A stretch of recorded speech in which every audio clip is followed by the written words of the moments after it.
Vamos continuar aqui. Do que se trata o nosso conteúdo? Do que se trata o nosso material? Tá certo? O que nós estamos levando para você? Trata-se de material bíblico, teologia bíblica do Antigo Testamento. Trata-se de um material, trata-se de conhecimento bíblico para você entender as doutrinas bíblicas, entender o mundo da teologia, tá certo? Então hoje nós vamos estar ensinando aqui a continuidade sobre o Pentateuco, sobre a introdução, sobre o panorama geral do Pentateuco. E hoje nós vamos estar entrando justamente sobre esse panorama nos 5 primeiros livros da Tanakh, os 5 primeiros livros da Bíblia, da Torá. Esse é o nosso foco desta aula, desta noite. Importância de se aprender isso. Qual a importância de aprender a Bíblia Sagrada? Aprender os primeiros livros da Bíblia, o que fala.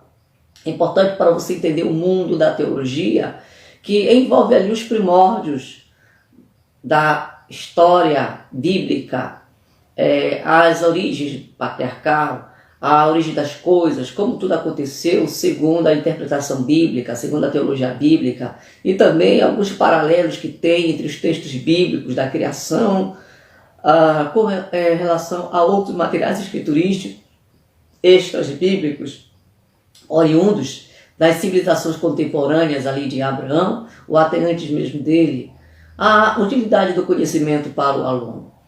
Isso é interessante também, dessa utilidade do conhecimento para você, porque você vai aprender aí mais um pouquinho sobre a palavra do Senhor Jesus Cristo. Todo cristão precisa conhecer as doutrinas bíblicas, as doutrinas que são ali o cerne da tua fé, da tua crença. Então você tem que conhecer para defender, para fazer apologia, não ficar somente ouvindo aí temas, assuntos doutrinários, assuntos teológicos de pessoas que não dominam da mesma fé. Então você é convidado para vir aprender da palavra do Senhor Jesus Cristo, tá certo? Eu sou pastor, o Everton Blaise Mendes Costa, professor de várias matérias teológicas do Seminário Teológico, amém? Das Assembleias de Deus, e professor do Instituto Teológico Cádiz, Instituto Bíblico Teológico Cádiz também, aqui de Macapá. Então você é o nosso convidado, hoje mais uma vez, para fazer parte desse terceiro encontro sobre o Pentateuco. Dentre os vários referenciais teóricos que nós utilizamos, nós temos aí introdução hermenêutica ao Antigo Testamento, tá? Introdução hermenêutica ao Antigo Testamento, do Antna. Nós também trabalhamos com tempos do Antigo Testamento, um contexto social, político e cultural de Everson, tá certo? Esse aqui é um dos materiais que nós estamos trabalhando também, você pode estar nos acompanhando, tá certo? Temos outros materiais de teologia sistemática que nos acompanham, essa análise bíblica, a Bíblia de Estudo Pentecostal, da CPAD, a Bíblia de Estudo Scofield, da versão Almeida também, da Sociedade Bíblica Trinitariana, a Bíblia Hebraica Stuttgartense também é uma das ferramentas que nós utilizamos para elaborar essas aulas sobre a introdução ao Pentateuco. Trabalhamos também com material da Bíblia de Estudo Arqueológica, NVI, da Editora Vida, a Pequena Enciclopédia Bíblica de Orlando Boy, da Editora Vida também. Trabalhamos com a Teologia do Antigo Testamento, né, do Walter.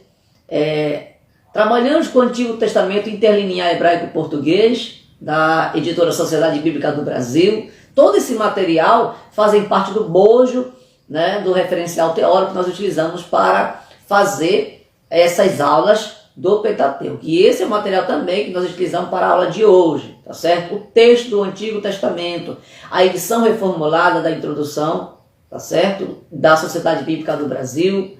Também nós trazemos para vocês aqui Paul Hoff, o livro O Pentateuco, da Editora Vida, História de Israel, do Antigo Testamento, o Reino dos Sacerdotes, né? Lá na CPAD também do Eugene Merville, tá certo?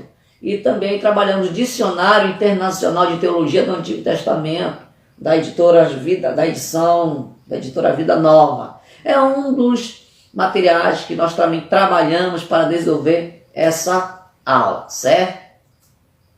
Qual foi o conteúdo que nós demos no nosso encontro anterior? O que foi que nós aprendemos? O que foi que nós estudamos? Primeiro, nós estudamos sobre a questão da autoria e o problema da fonte. Falamos sobre o autor do Pentateuco, do material escriturístico. Quem foi esse autor? Falamos aqui das variantes sobre a autoria mosaica e depois nós partimos para entender as teorias que envolvem aí o conteúdo do Pentateuco, fora a questão de Moisés, de Moshe, né? Esse Moshe aí, o autor Moisés, que muitos também vão apontar que provavelmente Moisés não tenha sido seu autor. E em todas as teorias que envolvem o material crítico do Pentateuco, eu quero dizer para vocês aqui que 100% desses autores ou desses teólogos que desenvolveram as teorias com relação à crítica textual, eles não são unânimes em dizer que Moisés não foi o autor. Nós vimos aí que nas primeiras teorias tem aqueles que defendem a autoria mosaica, contudo, entendem que Moisés se utilizou de várias materiais escriturísticos para desenvolver o material do Pentateuco. Enquanto outros teóricos vão dizer que Moisés não foi o autor do Pentateuco, mas que foi um trabalho de vários autores, ou de vários editores, ou de vários narradores, no período de Esdras, no período de Josias. Então, são essas variantes aí. E nisso nós entramos, então, no material da crítica bíblica textual. A crítica bíblica textual, que tem duas vertentes, a alta crítica e a baixa crítica. A autocrítica, que é justamente a teologia liberal, que foi ali muito difundida no campo teológico na Alemanha e se expandiu pelo mundo, como Rudolf Bultmann, um dos grandes teólogos do século passado, que trouxe uma nova formulação no dicionário com o termo dimitização, entendendo que para entender a Bíblia era preciso retirar tudo aquilo que era material, como mito, que envolvia milagres, que envolvia proezas, né, no campo da natureza, da humanidade. Então, essa é a questão da alta crítica. E aqui nós abordamos ela com relação ao material do Pentateuco. E falamos também sobre a baixa crítica, qual é a visão da baixa crítica, o que ela tem ensinado. Falamos também dos preconceitos que a alta crítica trouxe, desenvolveu com relação ao entendimento do material da Torá, né? E aí abordamos, então, passo a passo, cada teoria documental. Vieram a teoria documental primitiva, que foi desenvolvida por uma médica francesa, né? Depois vieram a teoria documental fragmentária, a teoria documental suplementar, que foi a próxima que veio também. Falamos da teoria documental modificada, a teoria documental finalizada, e demos uma explicação também sobre a hipótese Graf-Delhose, a teoria documental do século XX, e as refutações no final com relação a essas teorias, né? O que nós condenamos, fizemos aqui uma apologia e passamos para o terceiro ponto, que é sobre o panorama,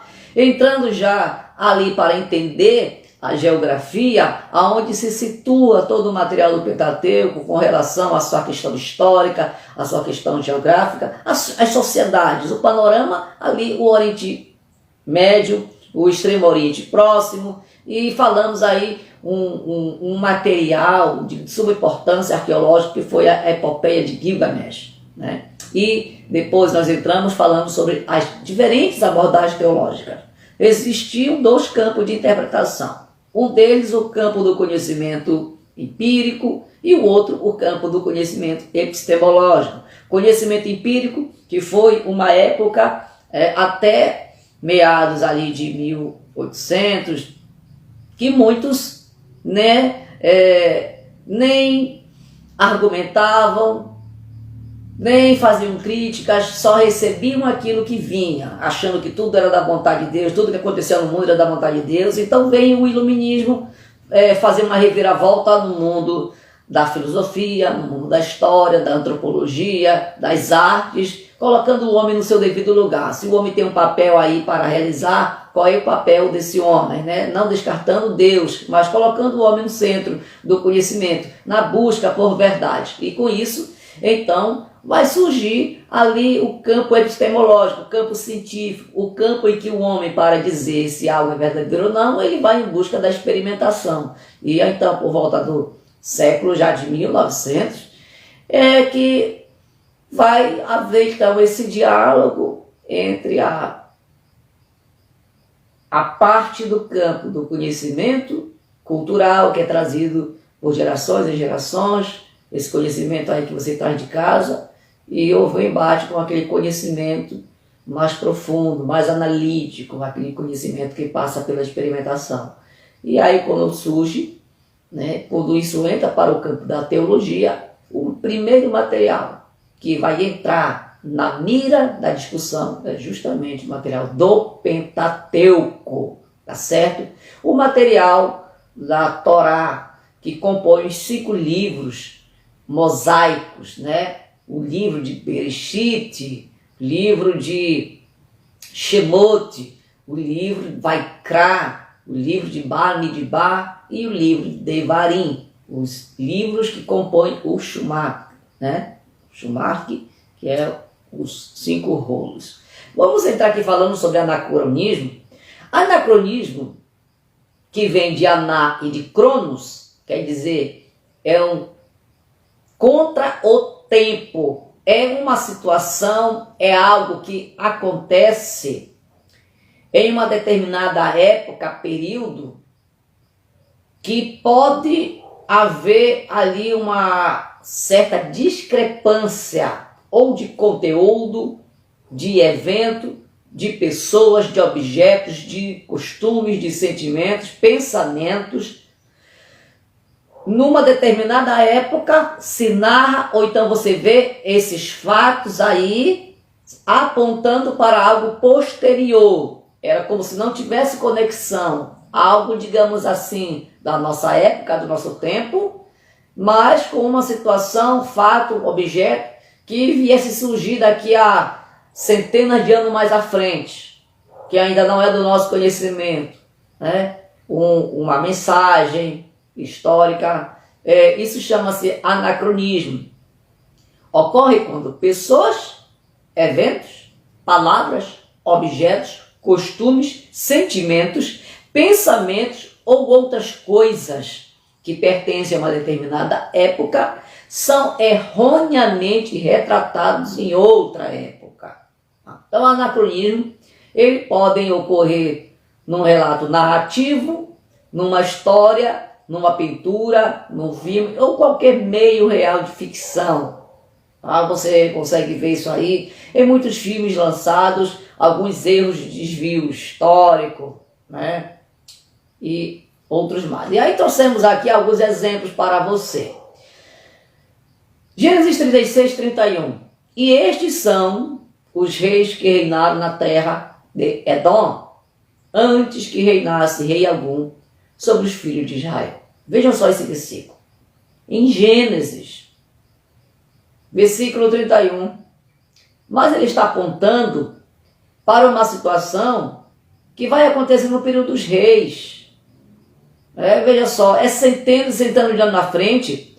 Parece então que quem escreveu esse material, ele vivenciou o período monárquico, para dizer que na terra de Edom havia reis, e ele vai narrar aqui quem são esses reis desse período, só que ele traz um adendo, antes que reinasse rei algum sobre os filhos de Israel, antes que, é como se ele já tivesse certeza que lá na frente Israel já teve um império monárquico. Então aqui é um exemplo de um versículo que pode apontar esses anacronismos, tá?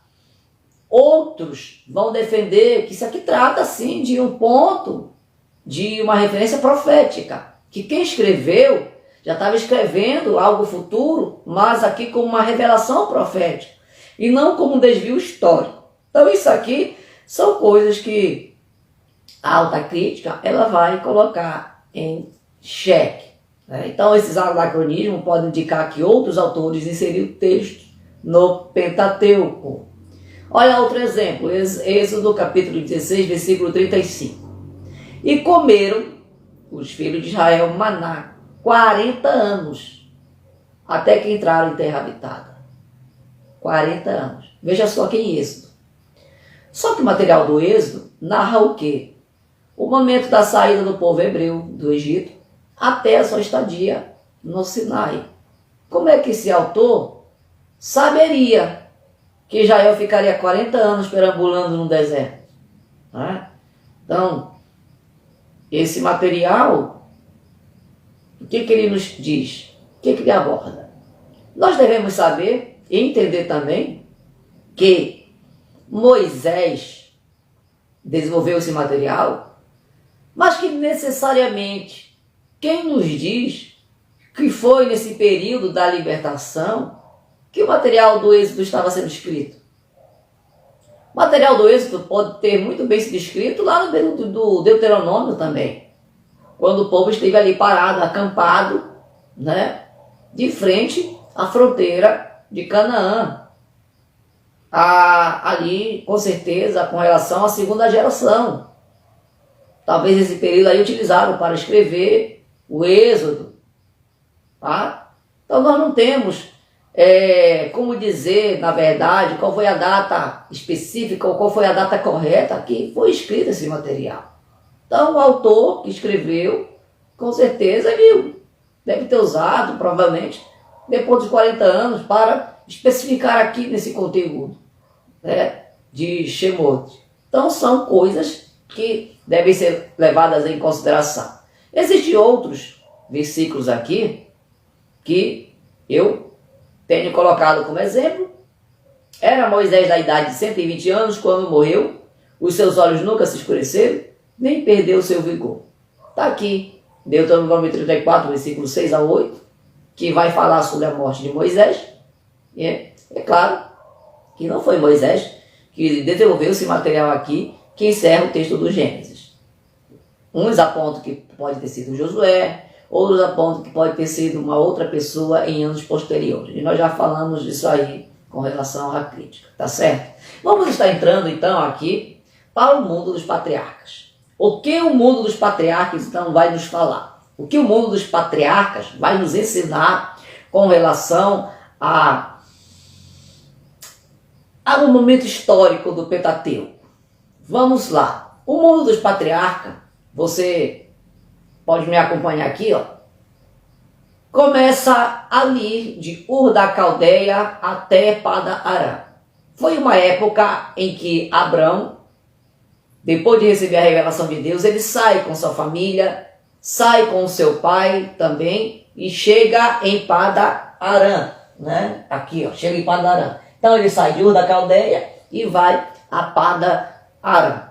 E aí ele fica um período até a morte do seu pai. Então, aí passa-se alguns anos, 25 anos aproximadamente, né? E Padan-Aram, ele, em toda a revelação de Deus, para ele caminhar nas terras que o Senhor daria a ele, chega a um momento na terra de Siquém, em que ele fica um período ali em Siquém, até que vem fome, e Abrão, então, ele vai descer no Egito, depois ele volta, quando ele volta do Egito, ele vai ficar em Berseba, em que ele recebe os anjos do Senhor, que revelam que ele vai ter um filho, é em Berseba que ele vai receber a revelação de Deus, a visita dos anjos, tudo. Então, toda essa trajetória aí, de Siquém, até o momento ali do Egito, né, é o material do Gênesis, é o material que aborda ali as origens, inclusive ali as origens patriarcal das primeiras famílias, e vai narrar a trajetória deste homem que é o pai da fé, que é reverenciado tanto pelo cristianismo quanto pelo judaísmo, né? E também é reverenciado pelo islamismo,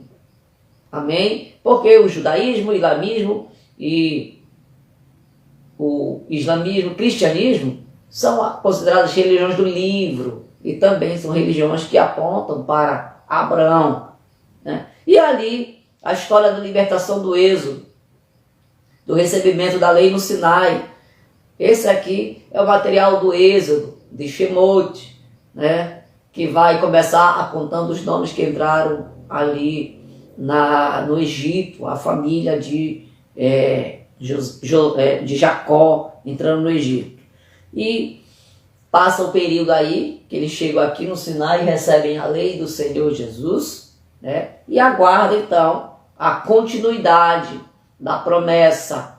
E aí o material do Levítico ele está junto com o material de Números, porque o material do Levítico ele tem uma especificidade para falar, para abordar. Levítico vai falar da questão da santidade, do material sacerdotal, vai falar do material com relação ao tabernáculo, amém? Então, esse conteúdo aí você vai estar aprendendo aqui nessa jornada do Sinai em diante, que é o conteúdo de Levítico, né? Que acompanha também a trajetória do material de Números. Então Levítico é isso aí, essa continuidade do povo até ali a fronteira, quando o povo então recebe a notícia de prosseguir em viagem. E aí a questão de Números é nessas viagens em que o povo revela ali a sua dupla face, revela o seu caráter para Deus, né?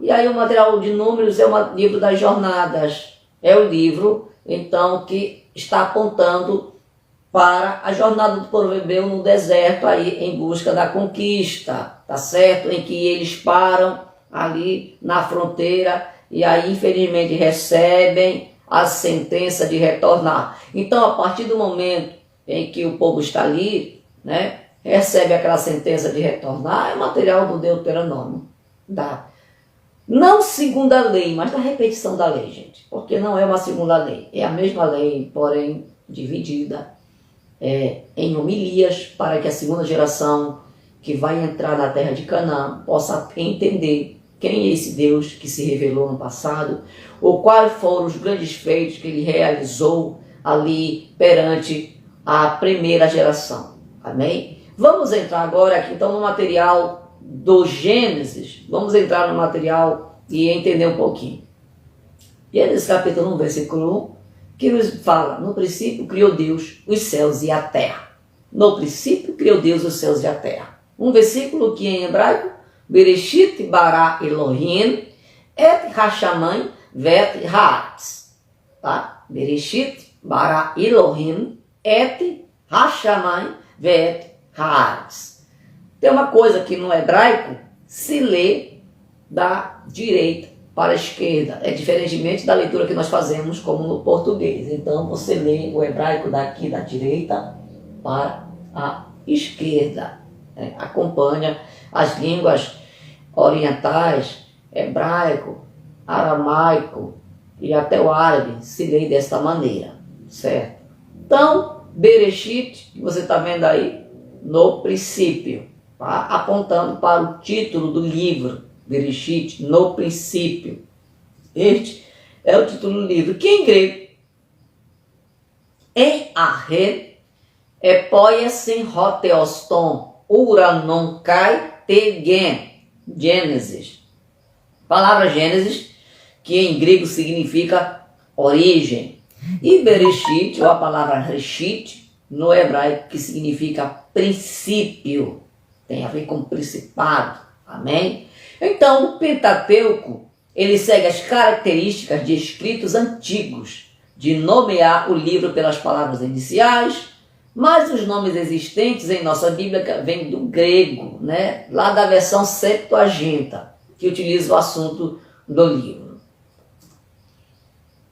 Vamos entrar então no material do Bereshit, aqui fazer esse panorama sobre o livro. O livro, geralmente, de Gênesis, ele é dividido em duas partes principais. A primeira parte, que vai do capítulo 1 ao capítulo 11, a segunda parte, que vai do capítulo 12 ao capítulo 50. O material de contexto de maior utilidade para compreender a primeira parte é a literatura mitológica do Antigo Oriente Próximo.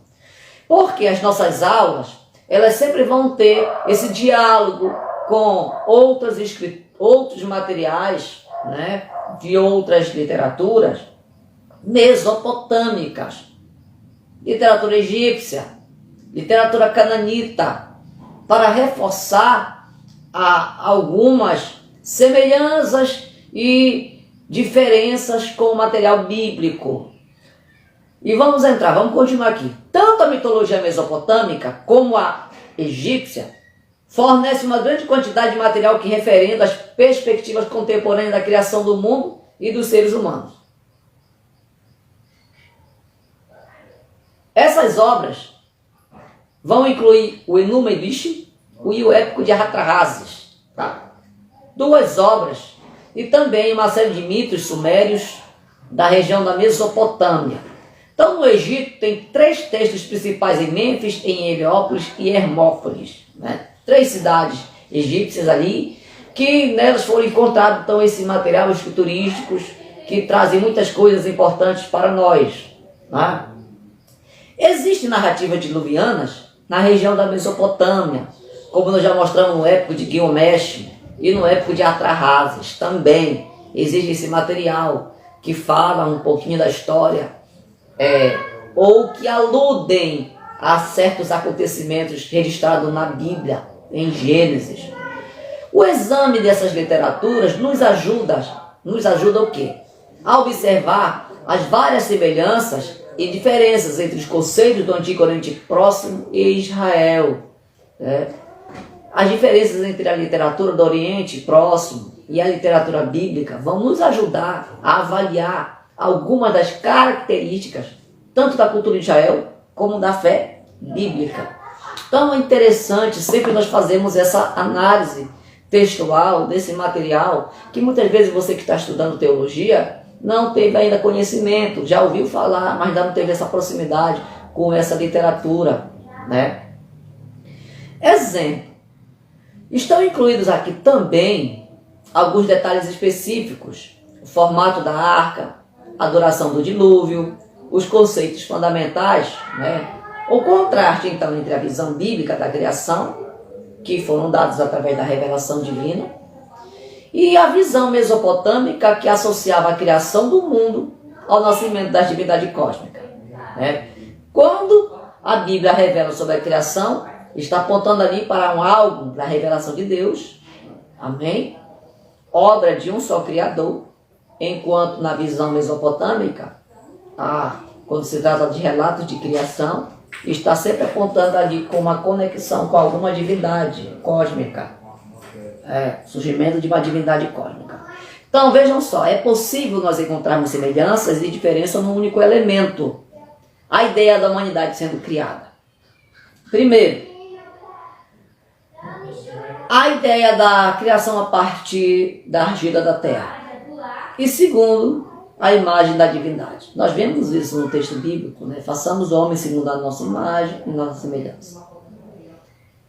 Isso é predominante na literatura do Antigo Oriente Próximo, né?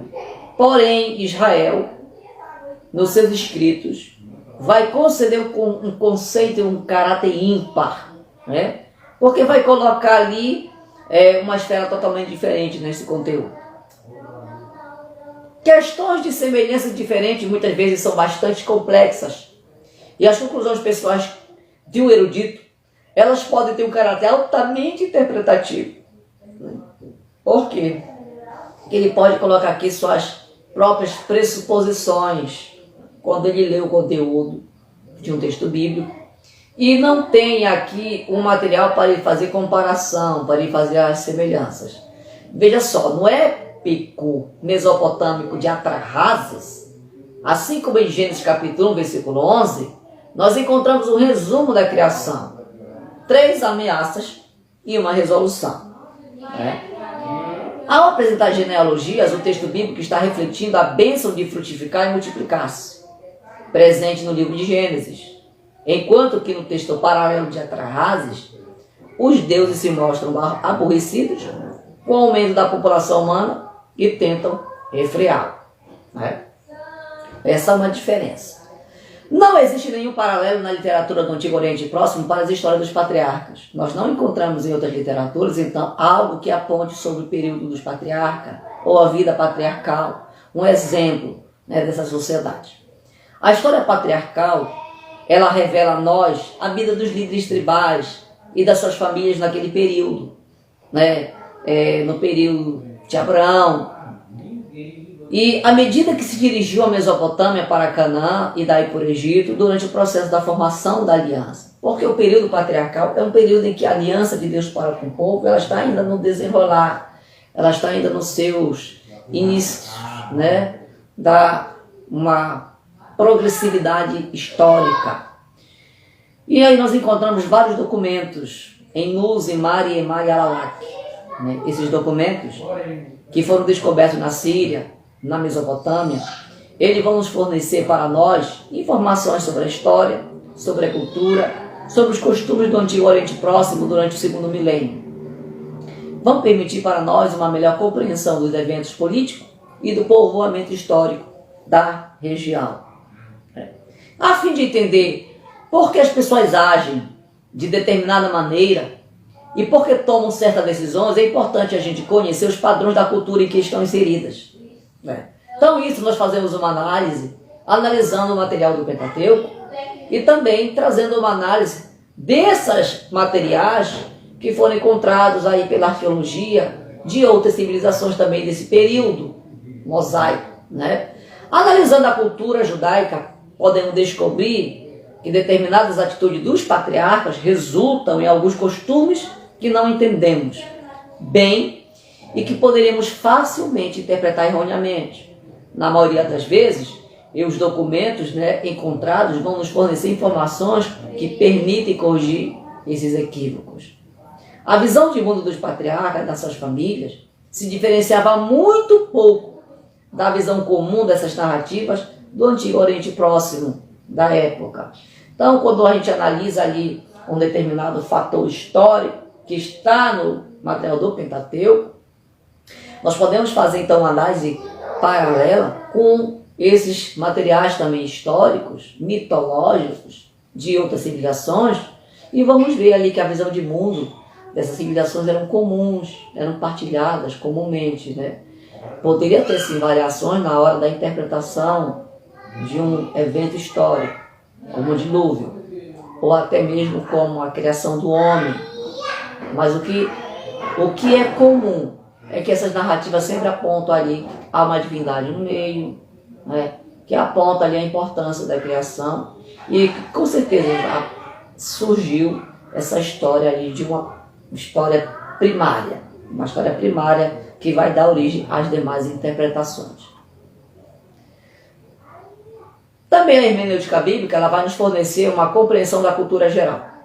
E esta pode nos ajudar a identificar quais foram os elementos do texto bíblico que realmente contém significado teológico. Amém? Então a gente não está aqui na Bíblia somente para analisar o contexto de geografia, o contexto da história, os personagens. Também nós precisamos entender o significado teológico dessa mensagem, de tudo que está registrado, de tudo aquilo que é considerado como autoridade bíblica para nós. Observações sobre os acessórios em rituais praticados no Antigo Oriente Próximo, por exemplo, pode ser a chave para nós descobrirmos o sentido que está lá em Bereshit, capítulo 15. Até mesmo a compreensão que Abraão tinha de Deus, ela pode ser melhor esclarecida pelas informações contidas em documentos do Antigo Oriente Próximo. Entender como que essas civilizações entendiam essa relação com a divindade. Então nós podemos traçar esse paralelo aqui com as demais civilizações antigas, certo? Na verdade, as informações relacionadas no contexto bíblico nos ajudam a enxergar Gênesis como uma obra teológica ímpar, ligada a pessoas e eventos inseridos no contexto de cultura e história específica. Amém? Então, aqui é o que nós vamos estar abordando aqui para frente no material do Gênesis. É sempre essa relação com a arqueologia, com a geografia bíblica e fazendo essa relação com o que pensavam as demais culturas, cananitas, sumerianas, acadianas, as civilizações mesopotâmicas aí do período. Amém?